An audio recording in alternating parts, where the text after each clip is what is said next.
Hi everyone, I'm Manjari. I'm the book club and library associate at Belongg. Just to tell you a little bit about what Belongg is and what the book club is before we begin. So Belongg is an organization that seeks to bring services and community experiences to people who otherwise face bias and prejudice for reasons of identity. So gender, sexuality, race, ethnicity, religion, caste, ability, etc. And the book club and library, as of now at least, is hosting authors who write on themes of diversity, identity, inclusion by means of these online author readings that we're able to do. And yeah, so that's sort of what we do, and Rana's obviously agreed to be a part of that. To tell you a little bit about the format of the session before I introduce Rana. So, one second, sorry. I think we have a troll, so I'm just going to take care of it. Why don't you go ahead? Yeah. Okay, great. Thanks. Yeah. So, so the format of today's session is going to be that essentially Rana is going to begin by reading out a couple of excerpts, maybe one excerpt first that she's chosen for us. We're going to have some conversation on it. We'll, of course, invite questions from you guys, and you should feel free to ask them. And then we can move on to maybe another excerpt at some point. And throughout, Rana is going to be taking your questions. So you can use the Q&A box to ask those. Great. Rana? So thank you for inviting me. I'm very happy to be here and to be talking to all the wonderful people and have a new audience to meet and to interact with. So I heard one question somebody had written, why do we say Ramzan and Ramadan? I think that's the question. So as Shakespeare said, the rose by any other name would smell just as sweet. So to go back to this, because it's a perpetual controversy in India, whether we say Ramzan or we say Ramadan. So the Arabic letter Zuad is pronounced as Duad in Arabic and Zuad in Farsi, but the letter remains the same. So when we, in India, because we follow a more Persianized form of Urdu, so we say Ramazan. Otherwise, you can say Ramadan. It really doesn't matter. Both are the same. And Ramzan Mubarak, Ramadan Kareem, whichever works for you. They're both the same. It's the spirit that matters. And it's at the end of it, which whatever faith you believe in, whatever you do, even whether you are religious, not religious, or an atheist, or practicing, non-practicing, it is the niyat which matters. What is your niyat? What is it that you want to do? What is it that you want to convey? That is the only thing that matters. The rest is between you and your God. So I'd like to start with that. Yeah, that's a really good note. Also, just to do my diligence, I didn't get around to introducing you, and I really want to do that before we launch into the rest of the session. Firstly, thank you for beginning on that note. I think it's incredibly valuable, and I know you're going to maybe say a little bit more about Ramzan as we continue. But so Rana Safvi, I mean, if you're here, I assume you have some idea of who she is, but I think it's still worth the introduction. So Rana is a historian, author, translator, perhaps best known for her work on Delhi. And most recently, she published a book called Shah Jahanabad, The Living City of Old Delhi. But today, we're actually here to talk about something a little bit different. Like Rana mentioned a bit earlier, we're going to be talking about her book, Tales from the Quran and Hadith, and she's going to read out some excerpts from those, and we're going to have conversations. So, Rana, over to you. It's really up to you what you want to speak about first. Thank you. So, coming to my book, the Tales from Quran and Hadith. Now, many people, they think that the word tale or the word story means something which is false. That's not the true. A story can be factual, it can be historical, it can be real. Remember, the word history also has the word story in it. So when the Quran was written, it contains a lot of stories from which are part of the Old Testament. The Quran was revealed first in 610 AD to the Prophet Muhammad, and I'll read about that revelation. But before that, let me just tell you that the Quran recounts a number of stories and events that took place earlier, and there is a verse in the Surah Taha which says, "Thus we relate to you, O Muhammad, peace be upon him, some information of what happened before, and indeed we have given you from us a reminder." And this reminder is this Quran. So the Quran has been told in a way of parables, of stories, so that it's easier to understand. And that's how I begin this book of mine also. Because I say Allah is the greatest storyteller, and His word conveyed through the Quran is not just a series of instructions. It is a collection of stories that reveals the entire range of human emotions, failings, misgivings, sorrows, and happiness. The Quran is meant to engage readers and force them to contemplate. It is in verse, and it's very easy, mellow verse. The word Quran itself means to recite, and you have the qirat. Qirat means to recite. Right. And the first verse that was revealed in the Quran to the Prophet was Iqra, read.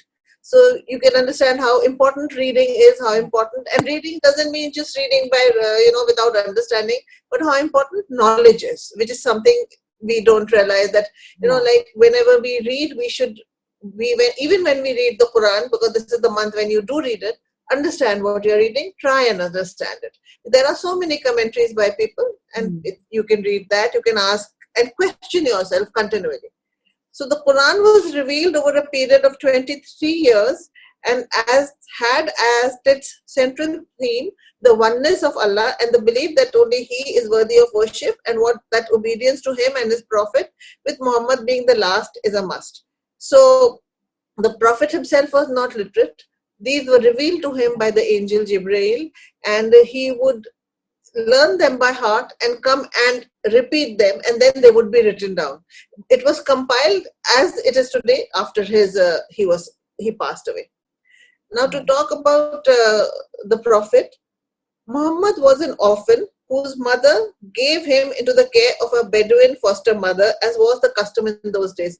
Till I think 2 generations ago, people would have a foster mother. The mothers themselves would very rarely suckle the child. They would the child would be suckled by somebody else. So the wet nurse, milk mother, whatever you call them. And that would be a very strong bond between the milk mother and the child that she suckled. So Muhammad was also suckled by a Bedouin foster mother, and she took him away. He was born in Mecca, but she took him away, and she took him away to be raised in the solitude and vastness of the desert for the first 5 years of his life. And it's only after he was 5 years old that he came back to Mecca. And when his pitchforked back into Mecca, the thriving city of trade and commerce, in his grandfather's care. His mother died within a year of him returning to live with her. And these early years shaped his character, because when he was living in the desert with his foster family, he was very close to nature. And that solitude and that closeness to nature and that empathy remained with him forever. These early years were to shape his character and make him an honest, thoughtful, and contemplative man who liked solitude to ponder over God's mysteries. It was during one of these solitary retreats into the mountains of Jabal al-Nur near Mecca that the Quran was revealed to him by the angel Jibreel. In English, it's Gabriel. I am reading the Arabic pronunciation or the Urdu pronunciation, the way we pronounce it in India, Jibreel, who announced that he had been appointed the Prophet of Allah. Muhammad now had to convey Allah's message to the people. His first audience was the Quraysh of Mecca, a community of merchants who controlled the Kaaba. Now the Kaaba was already a center of worship. Not the way it is now, but it was a center of worship. Traders would come from far and wide, and the Quraysh tribe, of which Prophet Muhammad belonged to one of the clans called the Hashemites, from the Quraysh tribe.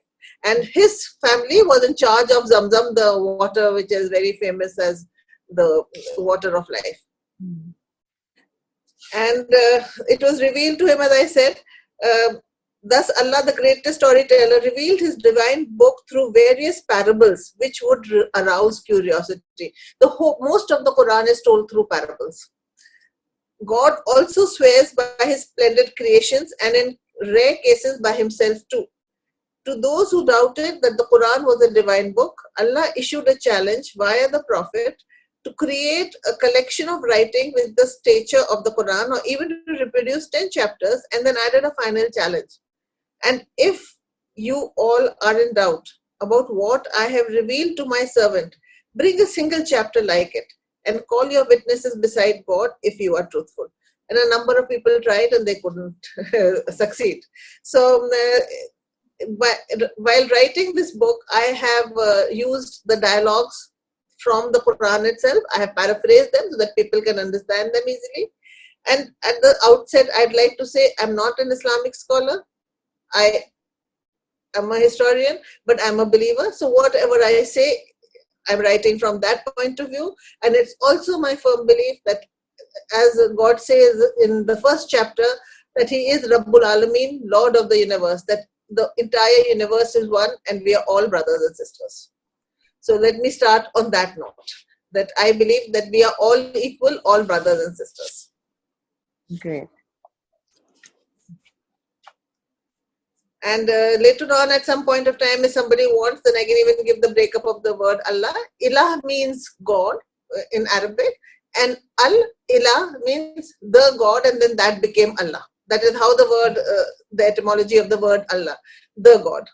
So Ilah means God. So I come to this, should I start the reading of the story or anything else?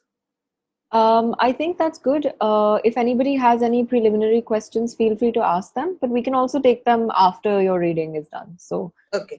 So this is the story is called The Night of Power, Laylatul Qadr. Laylatul Qadr is a month in the, it's a day in the night, in the month of Ramadan. Nobody knows exactly which day it is. They know that it is the last 10 days of Ramzan, and it is an odd day. So we have these prayers on the 21st of Ramadan, the 23rd and the 27th. These are the 3 days which are popularly believed that it is on one of these days that the Quran was revealed. So I come now to the story, The Night of Power. Muhammad was raised for 5 years by a Bedouin foster mother in the wild and unrelenting desert of Arabia. His father Abdullah had died on a trade journey soon after his marriage and before Muhammad was born. At the age of 5, Allah returned home to Amina, his mother, in Mecca, only to lose her within a year, and he was left in the loving care of his grandfather Abdul Muttalib. Now his foster mother was named Halima. Mecca in those days was not just a hub of the lucrative Quraysh trade, but also the site of the sacred Kaaba, a destination of pilgrimage. Thrown into the big bustling city full of commerce and crowds, the child Muhammad used to open skies and natural world had difficulty in adjusting. Bedouin society could be harsh, but it was also just and equitable, and he found the hypocrisy, injustice, and commercialism of Mecca suffocating. The piety and the impropriety that existed together in this religious center made him ill at ease. As he grew older, he turned inward, becoming a quiet, spiritual man who became famous in Meccan society as Al-Sadiq, the truthful, Al-Amin, the trustworthy, but he had no idea what destiny had in store for him. From the age of 37, he had taken to spending the month of Ramzan in the hills near Mecca in solitude and prayer. And just one more word, these names of the months were already there. So it isn't that Ramzan was named after the revelation. These names were kept according to season. The word Ramazan is from Ramad, which means scorching, unrelenting heat. And when they were named according to the time that they fell. So at the time when this month was named, it was very hot. So they called it Ramzan. So the word was already existing. So even when the Prophet goes into the cave of Hira, the month is still Ramzan. And because it's a lunar calendar, so the calendar keeps shifting and Ramzan keeps sometimes falling in winter, spring, autumn, whatever. But the word is from Ramad, which is heat. From the age of 37, he had taken to spending the month of Ramzan in the hills near Mecca in solitude and prayer. He used this time to reflect on aspects of creation, the injustices in society, and living in the ignorance of divine guidance.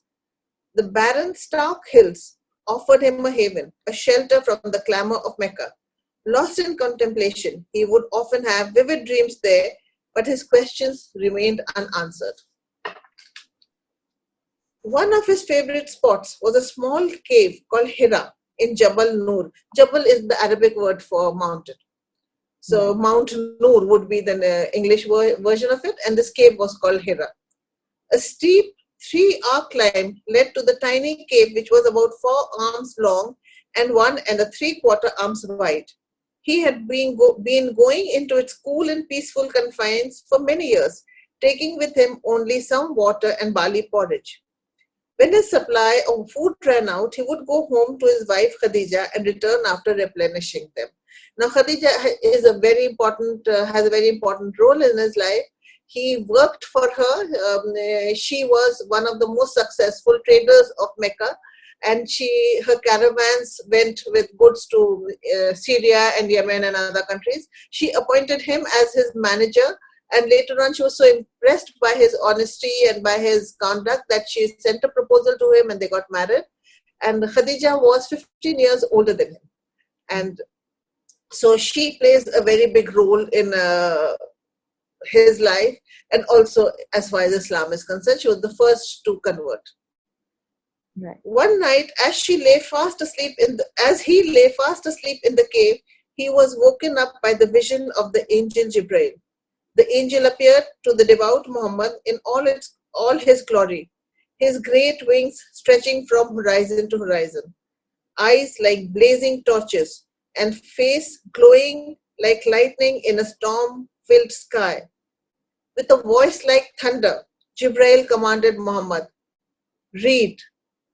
The Arabic word would be Iqra, read. Trembling with fear, fearing that he had somehow perhaps become insane, Muhammad replied that he couldn't read. Jibreel seized Muhammad and pressed him down till he could no longer breathe.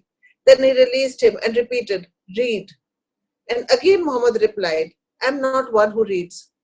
So he pressed him once more until Muhammad could no longer bear it. Then Jibreel released the helpless man and said again, read.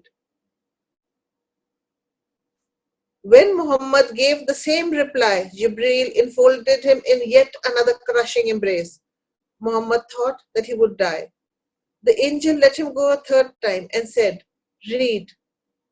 In the name of thy Lord and Cherisher, who created man out of a mere clot of congealed blood, proclaim, and thy Lord is most bountiful, he who taught the use of the pen, taught man that which he knew not.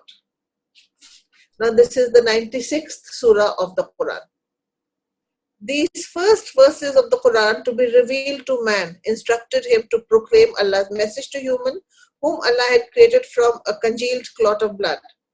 Muhammad was to proclaim the bountiful God's greatness that had given humans the power to gain knowledge of new things every day. However devout and sincere a man might be, a visit by an angel in his angelic splendor is unexpected and even frightening. Until now, Muhammad's dreams had been philosophical and spiritual. His prayers had been a solitary man's seeking. He had received no revelation, no hint that Allah had marked him out. A command from God asking him to proclaim and preach God's message was thus beyond his understanding. He did not know what to do. He came running down the mountains, white-faced, disoriented, trembling with fear, and went to the comforting presence of his wife Khadija. Cover me up, he cried, as if he had become a child again. She covered him with a blanket and tended to him and waited for him to return to calmness. Muhammad later told Khadija that he felt he had become Majnun or possessed by spirits, and had even contemplated throwing himself down from the cliffs. He wasn't sure whether he had seen an angel and not a jinn. Now, to continue further, let me just make a differentiation between what are angels and jinns. As per Islam, God created three kinds of creatures. One are angels who are made out of light. Now, angels are made in such a way that they can only worship God, and there are angels who have been standing who are in prostration, who have been standing in prayer, or who have been, reading the zikr in His name for thousands of years. They cannot do anything wrong. they are not, there is nothing evil in them. They can only worship. Then there is the jinn. The jinn is made out of fire and out of smokeless fire. He is like man, can do good, can do bad. And something which very few people realize is that Satan was Iblis, was a jinn. But his devotion had been so much, he had spent so much time in devotion that he was considered as an angel, and he stayed with the angels, but he was not an angel. And that is why he objected to the creation of man and being asked to worship man. And man is made out of soil, and out of soil, when he was being made, the angels were commanded to bring soil from every corner of the earth, from every kind of place, so that everything is represented in man. Right. And jinns can take on any other shape, man cannot. Man stays the way they are. So Muhammad wasn't sure whether he had seen an angel and not a jinn. None of God's creatures was more hateful to me than an ecstatic poet or a man possessed. I could not even look at them. I will go to the top of the mountain and throw myself down, that I may kill myself and gain rest, he told Khadija. Khadija, his greatest source of strength and solace, consoled him as best she could. Nothing had happened to him, she assured him. Allah would never disgrace a man as pious as him. He was neither delusional nor hallucinating. Seeing that her husband was very disturbed, Khadija took him to her uncle, a scholar named Waraka bin Nawafil. When he heard her husband's account of the night, Waraka bin Nawafil immediately exclaimed, "This is An-Namus." Namus is Jibreel, whom Allah had sent to Musa, Moses.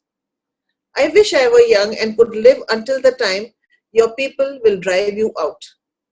Now this happened when the Hijrat, when Muhammad had to leave Mecca and go to Medina because people were hostile to him in Mecca.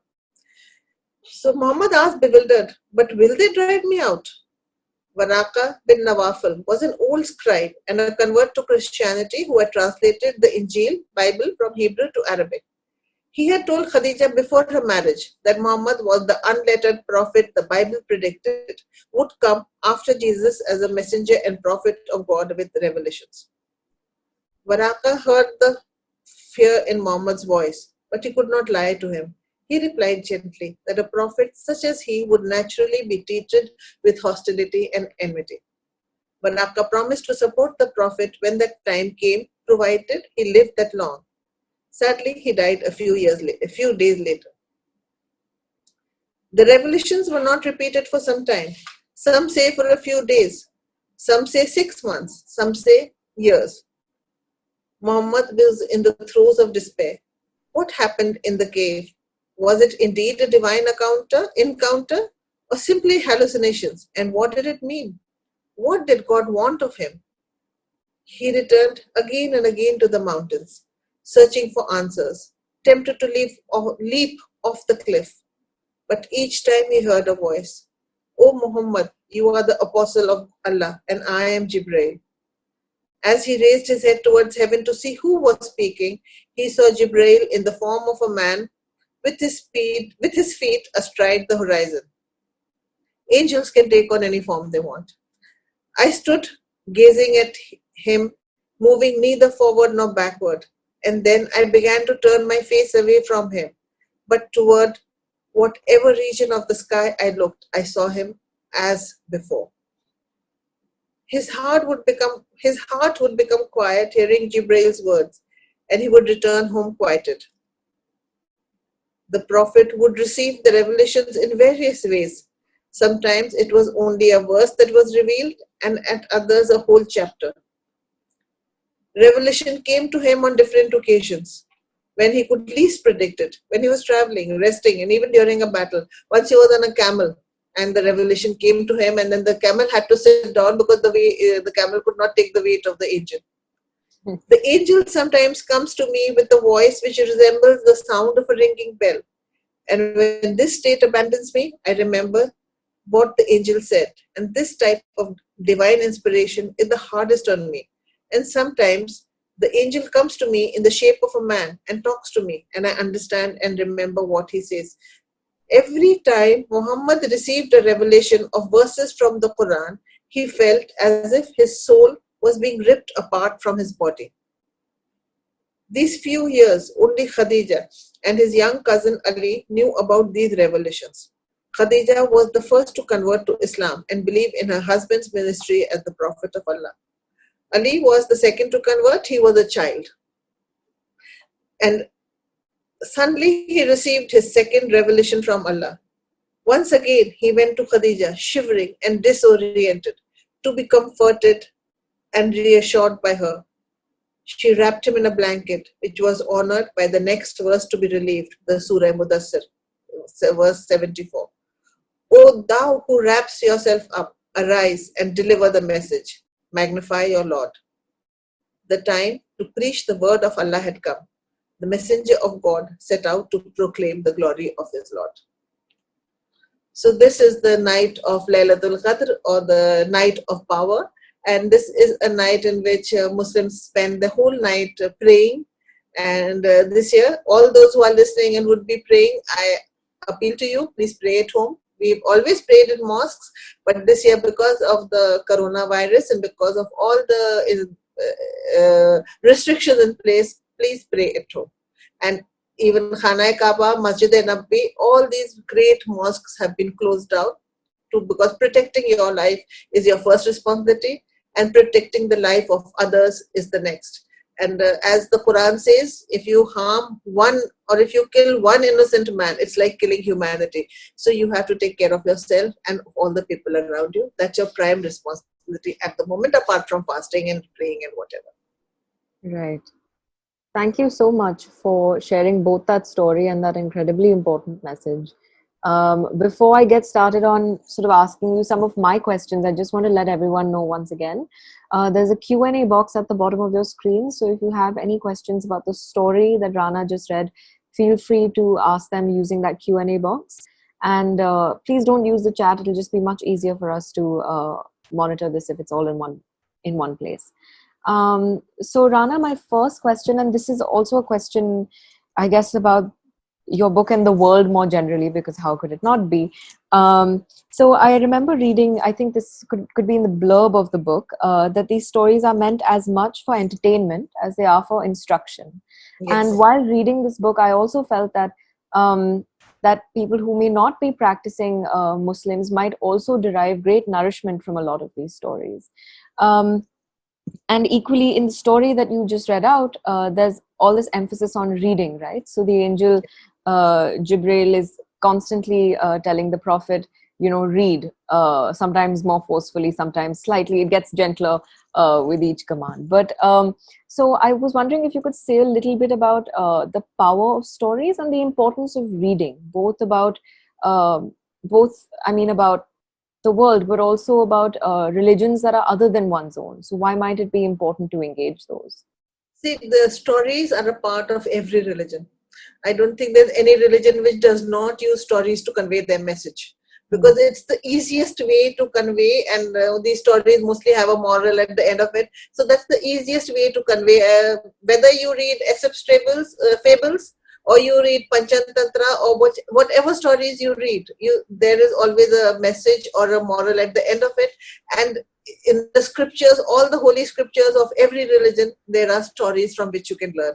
So that's, I feel, the best way. And that is what even the Quran, they say that, I have used parables in the Quran, as the Quran says, that the parables have been used so that you can easily understand. It's easier to connect if it's a story instead of just giving instructions. And as far as reading is concerned, knowledge is the most important tool that you have. There's a saying by Hazrat Ali. He says that the wise man knows what it is to be ignorant because he was ignorant once. But the ignorant doesn't know what it is to be wise because he was never wise. And wisdom comes from knowledge, and one of the ways of gaining wisdom is from reading. And as the Prophet, there's a hadith, very famous hadith of his, which says that even if you have to travel to China, you do that to gain knowledge. And in those days, China was the end of the world. So ilm, which is the word for knowledge, there's a lot of emphasis on that. And reading opens up an entire world for us. And again, it's very important to read about um, not only fiction, non-fiction, history, but even religions. And this book was part of that series when Jagannath was taking out the series on the books from various religions. Because I feel it's very important to know not only about your own religion, but other religions, so that you can, that distrust and between people goes away, and you realize the bigger scheme of things. That there is only that one God. It's you. I often tell my children that it when they were smaller, that like say a grandfather in the house, he's called by different names by different people, but he still remains the same. So all that most religions believe in that one God. It's just a different way of calling him by different names and different ways of reaching the same goal of being a good human being. Right. Great. Thank you for sharing that. Before I move on to taking a question, I wanted to ask you one more question about just sort of the book more generally. I was wondering if you could tell us a little bit about how you went about picking the stories that you've included in your book. What was your process? So the stories that I picked are the ones that I found the most interesting. And I'll read out to you what I've written in the preface itself. Yeah. The Quran retells many stories from the Old Testament, though with variations in the theme in some cases. The Quran mentions 25 prophets by name, but there is a hadith of the Prophet Muhammad that says that there were 124,000 prophets. Peace be upon them, that was sent to various nations and tribes throughout history, and no place was ever without them. So that's one belief that everyone has, that no place in the world was ever without a prophet. And since only 25 are mentioned, we don't know who are the others. There are books. So what I did was that I picked up the stories which I found interesting and which I thought would be interesting for children and adults, because I didn't want this book to be, how should I say, restricted to one group. I wanted everybody to read it and everybody across age to read it. So that is why, as I said, I've paraphrased some of the dialogues that I've used in the book from the Quran itself. And as far as the Hadith is concerned, now Hadith, because this book is tales from Quran and Hadith. Now Hadith are the sayings of the Prophet. So while telling the story of the Quran, I have used dialogues from the Quran itself, that I cannot better them. I have just paraphrased it to make it easier to read. If the Quran is the finest piece of Arabic literature, the Hadith is a guide to its interpretation. If the Quran is divinely guided rhythm, the Hadith is divinely guided prose. Parts of the Hadith known as Hadith al-Qudsi are words of God related by the Prophet, but as the Hadith, not the Quran. The Quran is oral in the tradition of sacred scriptures, and those who were asked to memorize it by the Prophet on the orders of the first caliph documented the Quran immediately after the Prophet's death. So there were people who were asked to memorize it and write it down, these scribes, during the life of the Prophet. After he passed away, okay, so to come back, the Quran is oral in the tradition of sacred scriptures, and those who were asked to memorize it by the Prophet on the orders of the first caliph documented the Quran immediately after the Prophet's death. It was written down exactly as spoken by Allah and transmitted by Jibreel, because this is said to be the word of God. On the other hand, the Hadith is based on the spoken word of the Prophet and wasn't documented till as many as 100 years ago. Naturally, the Hadith suffered in authenticity as it traveled through many chains of transmission and became distorted. And I sometimes call this the Chinese whisper, because there are some you find vague Hadith coming out about something which is totally irrelevant or maybe irreverent also. And these are not authenticated hadith. So we have to be also very careful when we are quoting hadith of what hadith it is. So there are two or three hadith books which are very authentic. One is Sahih Muslim, one is Bukhari, and there are a couple of more, Sunan-e-Dawud. To avoid unverified saying, I have relied only on the more authentic ones, which are labeled Sahih or correct, either in the Shia or the Sunni school of thought. I have followed the tafsir or commentary on the Quran of Ibn Kasir and Abdullah Yusuf Ali, and wherever there is a dispute, I have referred to it. So I've tried to keep this as authentic as possible, and the story, as I said, I chose the one which I found very interesting, and even the hadith, which I found very interesting, which I felt was very relevant to today's day and age. Right. Thanks for sharing that. And certainly what you read out really also, I guess, foregrounds the importance of oral history, right, to the foundations of both Quran and Islam, and in that sense expands what we consider knowledge. So that's incredibly valuable. Thank you for that. Before we carry on, let's just take a question. This is from Mazhar, who says, according to information, Allah was the name of the biggest and richest idol in Mecca before Islam.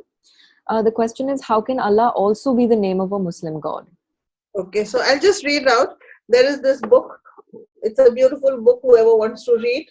And the science of etymology deepens our insight into Muhammad's revolution. It focuses on tracing the origin of words. Who is Allah? That is the name of this book also. Who is Allah? Literally, Allah means the God. The Arabic verb ta'ala means to be worshipped, and that's why many times we say Allah ta'ala. As a noun, ilah, I-L-A-H. As a noun, ilah means one worthy of worship a god. That was the Arabic word, ilah. And the prefix al to it. So it becomes A-L-I-L-A-H, al-ilah, indicates the definite article. And so al-ilah is the God, lowercase. However, during the period when the Quran was revealed, 610 to 632 AD, Al-Ilah, that is A-L-I-L-A-H, was condensed. Following normative rules of Arabic grammar, Al-Ilah became Allah. Thus, there are three sequential steps, starting with Ilah or a God. One must then trace the word to its definite form, Al-Ilah, the God, and then finally it becomes the compressed into Allah, one and only God. So this is the answer to the question. Right. And as far as the idols inside the Kaaba, there were many. Right. And Ilah, as I said, just means God. Any God. Any of the idols inside which were being worshipped could be called Ilah. Okay. Yeah, great. Mazhar says, very interesting information. Thank you. Has also been complimenting your reading. Says that you're an amazing reader. So thanks for saying that, Mazhar. Also, some of the attendees were asking if you could repeat the name of the book. This one? Yeah, the one, not yours. I think the one that you were reading from right now. Who is Allah by Bruce Who is Allah by Bruce Lawrence. Great. Okay, there are many. There is another book by Shadab Hassan, I think his name is. It's called Who is God? So there are many books on that, but this I found very easy. So I think my next question will relate quite well to the next story that you've picked out for us as well. My next question was going to be about Khadija. Clearly, she plays a very important role in the story that you read out in Muhammad's life in, I guess, just consoling him at a time when he is disoriented and isn't able to make sense of the experience that he's having. So this next story also that you read out tells us a little bit about the strength of women as documented in these texts. So if you want to say a little bit about that, and then we can get into the next story. So as far as Khadija is concerned, I always say that it's, ironical that a religion where a woman was so strong that when I was talking about her, I said she was one of the most successful traders of Mecca. I didn't say a woman trader or anything like that. She was at par with the men who were trading there. And it is her money that initially funds Islam also. And wow. She was the one she's the first one to convert to Islam, and she's the one who comforted her husband throughout. And it's only when he moves as long as she was alive, he never married anyone else. And except for one, Ibrahim, who was born later, his children were born through her. And he always, respected her. And if after she passed away when he was in Mecca, and he always remembered her and used to, cry for her. So she played, because he was 24 years old when he got married to her, 24, 25. She was 40. And as I said, she comforted him when he had. So that is one of the biggest roles that anybody can play in the life of somebody who's about to reveal and who's about to preach the word of God, and think that he may have become a Majnu or possessed and wants to throw himself off the cliff. So she's the one who holds him together and says, no, you are not possessed. You are, like she takes him to her uncle who says, no, you are a prophet that has been, there's a prophecy about you. So it is she who plays the most important role in his life at that particular junction of life. Right. So, and she knew about that this prophecy would come to fruition, right? She knew about the prophecy. no, her uncle knew. Had he shared the information with her? He did when she went there. When she took him to the uncle, she took him to Waraka bin Nawafil afterwards. When after the angel comes to him, Jibril comes to him and says, Ikra, then she takes him and says, he was an kind of an oracle. So she takes him to him and says, he is disturbed and what is the problem? So then he says that this, and the angel that you saw is Al-Namus, which is the word for Jibril. Right. So then he reveals that to her. But he had already told her when she was getting married to him, he had already told her that he is a very special man that you're getting married. Okay. Great. So should we move on to the next story? And if anybody has any more questions, feel free to keep sending them. I'll take them once we've read the second story, if that's all right. So the second story that I'm going to read is a story that you would have heard many times, but I'll give you my version, the Quranic version of it. This is the Queen Solomon and the Queen of Sheba. Now, the Queen of Sheba was a very powerful woman. In Arabic, that place is called Sabah. Her name is not mentioned in the Quran. Another information I'd like to give people who are here. The only woman who is mentioned by name in the Quran is Mary.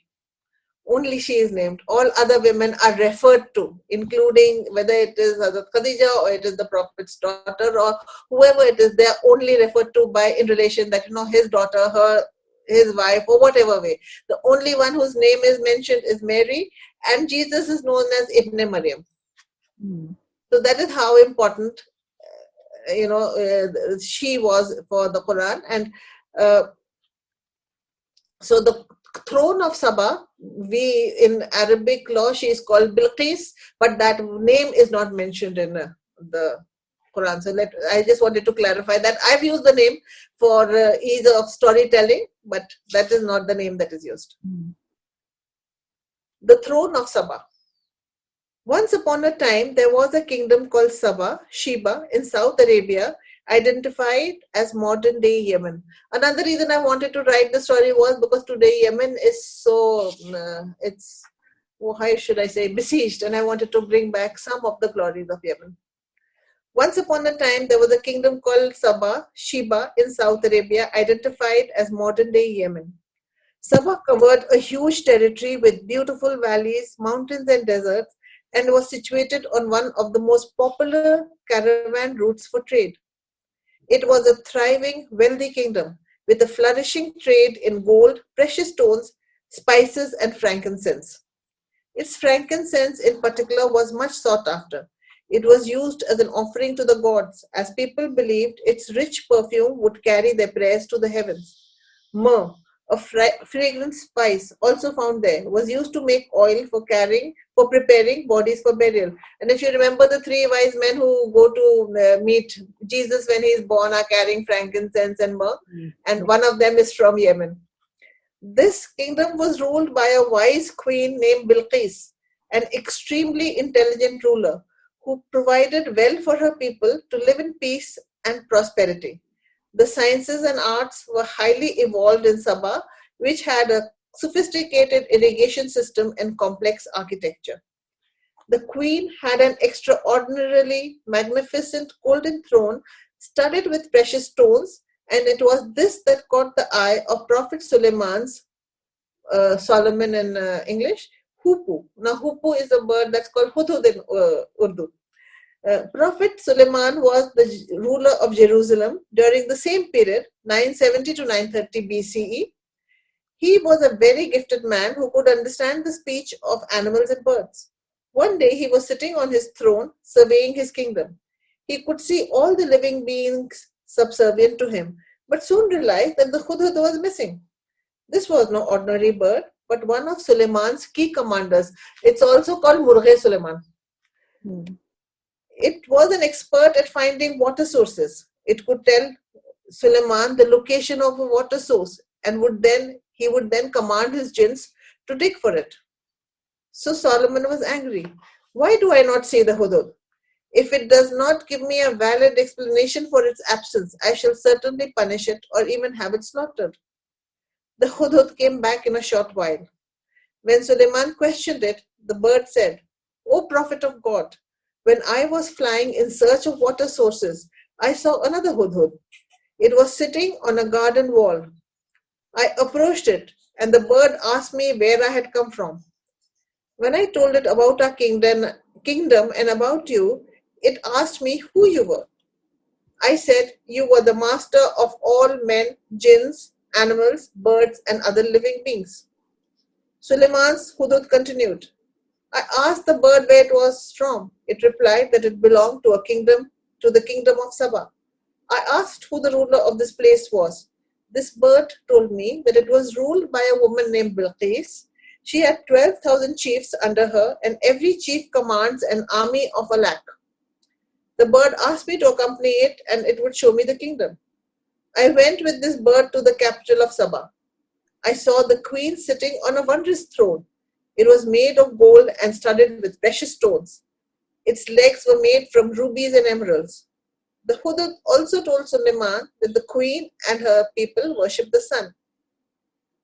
This throne was a great strong palace which was high and firmly constructed. It had 360 windows on the east side and a similar number on the west. It was constructed in such a way that each day when the sun rose, it would shine through one window, and when it set, it would shine through the opposite window. The people prostrate themselves before the sun morning and evening. Suleiman ordered the Hudhud to deliver the message of monotheism to Bilqis and to inform him of her reaction. The bird flew off with the royal epistle in its beak and, dropping the missive at the queen's feet, flew away to watch from a distance. It witnessed the reaction of a truly enlightened ruler. She did not react impulsively or declare war on Suleiman's kingdom, but called a council of her chiefs. O chiefs, I have been delivered a noble letter which starts with the name of God, she told them. Though the chiefs advised war, they left the decision to her. The queen had the confidence of her people, an excellent, battle-ready army, and chiefs who were ready to go to war for her. However, she took a decision based not on her ego or pride, but the welfare of her people. She was unwilling to embroil them in a senseless war and decided instead to open a channel of communication and negotiation. She sent Suleiman gifts of gold, jewels, pearls, and other riches through her ambassadors.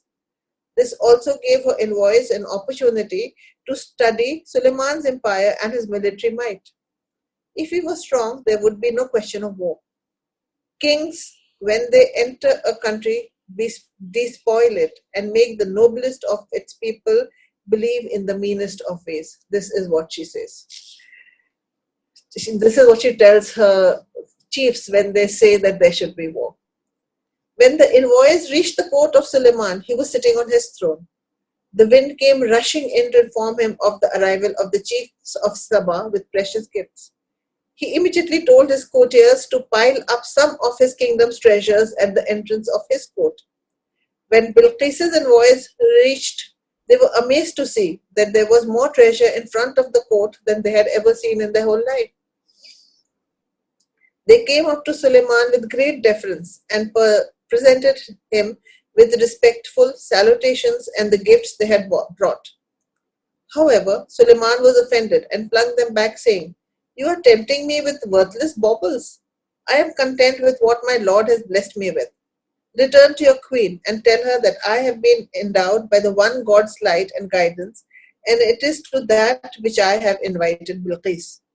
He wanted her answer to his invitation to monotheism and threatened her with war. The queen's envoys returned to Sabah and recounted tales of the grandeur and glory of Suleiman and his court. They also relayed his message to her. The queen was cautious and prudent, and instead of rushing into a catastrophic war, decided to visit Suleiman and hear his offer in person. She realized that he might be more than a king and that she would gain nothing from being stubborn with him. She intimated him of her intention and left Sabah with 12,000 commanders, each of them in control of thousands of men. Before leaving, however, she secured a magnificent throne made of gold and inlaid with silver, inlaid with the rubies, chrysotile, and pearls.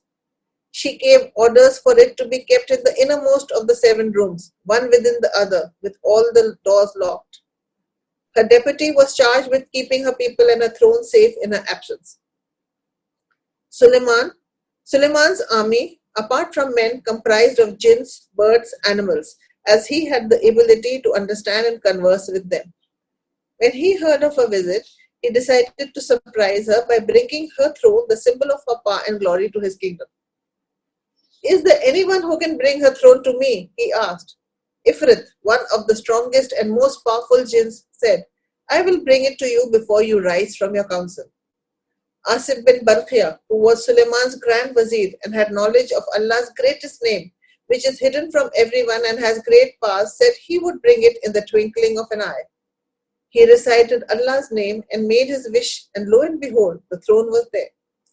Suleiman thanked God and gave orders for the throne's appearance to be changed to test Bilqis. "Disguise her throne so that we may see whether she recognizes the throne or is one of those not guided." The jewelers in the kingdom removed the precious stones studded in the throne, leaving its shape intact. They restudded the gems in a different way, in a different design. So when the queen of Sabah reached the court, Suleiman asked her, "Is your throne like this?" She said, "It is as though it were the very same." The queen was amazed to see a throne which resembled her own, but was diplomatic and did not claim with certainty that it was hers. So she gave a non-committal answer. However, she realized that Suleiman was no ordinary man. He then invited her to a great hall of mirrors which had been built with the help of the jinns. It was incomparable in its construction, elegance, and matchless mirrorwork. A large tank was dug in the courtyard of the hall, which was filled with water, fishes, and ducks, and then covered with transparent glass. It was so transparent that everyone who saw it mistook it for flowing water. The queen was invited by Suleiman to this palace. As soon as she entered the courtyard, she mistook the glass flooring for water and lifted her skirt to avoid getting them wet. When Suleiman saw her, he told her that she had been deceived. Bilqis then realized that she had been worshipping the sun instead of its creator and had been deceived by its external appearance. She said, "O my lord, I have indeed wronged my soul. I submit to the one God with Suleiman, to the Lord of the worlds." So after this, there are many stories which are not in the Quran, but then they say that she got married to Suleiman. Some say she went back to her kingdom. And even those who say that she got married to Suleiman say that she went back to her kingdom and ruled from there. Right. So this is the story of a very wise queen. Clearly. And so on the subject of women in the Quran and Hadith, Shahina has a question. Let's take that. So Shahina says, I was curious about Aisha. She was a leader and an intellectual, and coming to her age during marriage to Prophet in Quran, there is no age mentioned but in different hadiths as well, there is little clarity. Can you shed some light? So I think the question is just about a little bit more about who Aisha was. And who is it who asked the question? Shahina. Shahina, there has been a lot of recent research which reveals, because her sister is mentioned in my book, Asma. There is a story in the book on, just a sec, Asma bint Abu Bakr. And at the time of she is supposed to be a few years younger than him. And at the time of migration, Asma is the one who takes the food up for the Prophet and her father when they are hiding in the cave. And the age of Asma is given, I think, as 18 or 19 at that time. So they say that she would, if she was a few years younger than him, she would definitely have been about 12 or 13 or 14. And so there are various now studies coming out which show that she was definitely over 12 to 14, maybe up to 16 when she got married to the Prophet. These studies, this is not a part of my study, but these are just studies which I have read on the net. So you can find them. There are many articles on it now. In the past couple of 5-6 years, I have seen many articles written on that. Proving her age through her sister's age, because she talks of her age in relation to her sister, that I'm so many years younger than my sister, and her sister's age is documented in the time of Hijrah. And as far as Aisha is concerned, she is one of the main transmitters of the hadith, and a very, very important and a very powerful, again, figure in Islam. Right. Right. Thank you for sharing that information with us, and thank you for asking the question, Shahina. A question that I had, and if any of you have more questions, please send them across, because I've obviously asked a lot of questions. So feel free to share yours. I'm going to ask one more before seeing if there are any more audience questions, and then if not, we can always wrap up with closing words from you. So my question was actually about the bird in this story, right? So the hoopoe, or the hudud, as you say, plays a really important role in this story in terms of bringing the king and queen in contact with each other. And there's also a line where you say that the king Suleiman had birds and animals in his army, right? And I know you have a couple of stories in your book that talk about the role and the importance of animals and birds. So I was wondering if you could say a little bit about that. See, as far as Solomon is concerned, you will see this is a very recurrent theme in Islamic art, where you will find a lion and a goat or a lamb, birds, everybody sitting around a prophetic figure, because his was an ideal prophethood and an ideal kingdom where everybody lived, justice was equal for all, whether you were the lion or you were the goat or you could be a bird. And he is said to have been able to understand everybody. And that famous story where he's walking about and he hears the ants speaking and they say he's about to step on me, and he avoids that. Yeah. So he could hear, and that was his miracle. Each of the prophet has been given a miracle. So that was his miracle, that he could understand and he could command everybody as far as the jinns. As far as animals are concerned, it is animals have been there's a lot of emphasis on being kind to animals. And another story, another hadith, because these two stories that I read have been described in the Quran. One story that is based on an hadith, which the hadith itself is very short. It just says that, I'll just see, just a sec. Let me see if I have the hadith here. Just the story, 129. So there's a hadith which says, Abu Huraira, he is one of the main transmitters of hadith. Abu Huraira reported there was a dog moving around a well whom thirst would have killed. Suddenly, a prostitute from the prostitutes of Bani Israel happened to see it, and she drew water in a shoe and made it drink, and she was pardoned because of this. So this is an authentic hadith. I created a story on it of how she comes, and people are looking at her lewdly or with disdain, and she just doesn't bother about them. She comes there, she has nothing in her hand, so she takes off one of her shoes and she draws water from the well, puts it in her shoe, and then gives it to the dog to drink. And it's on the basis of this that it is said that all her past sins have been forgiven. After that, whatever happens is now again, it's not your amal, as they say, are continually going on, but till that point her sins are forgiven, and it may have been a reason for her to enter heaven. But that is the importance, that it is laid on that you should feed a person who's hungry, whether it's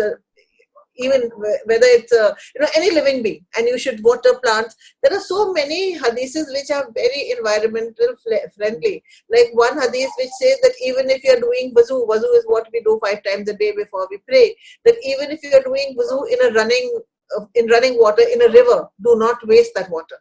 Now, who would think of it? You're using running water or in a river that you don't waste. But even those things are there. So there's a lot of emphasis. Then there's another story which I've again mentioned in this book of the dwellers of the cave. When they are going, there's a dog with them. Then there are other stories of cats and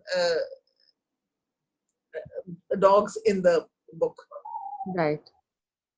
So clearly they play a very important role Yes. in a lot of these The stories. camel is so important.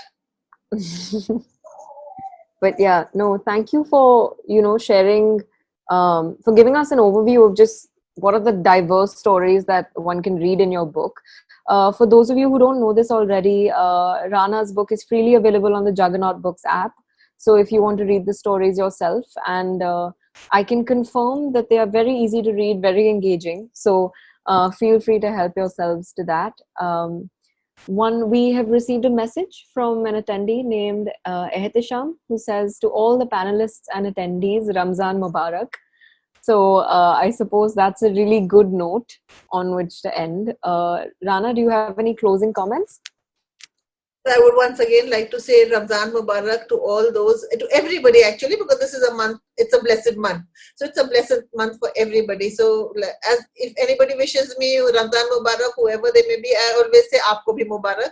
So sabko Ramzan Mubarak, and again, stay at home, pray at home, and this is, an opportunity for us to go back. In my childhood, I remember we would be doing fasting and keeping our rozas and doing our ibadat and everything at home. These, iftar parties and the shopping and all that is a much later development. So we've got the chance once again to stay at home, to connect with ourselves.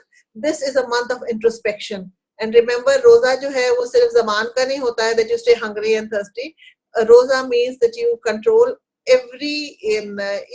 first of all, you learn self-restraint. You control anything that is evil or base within you.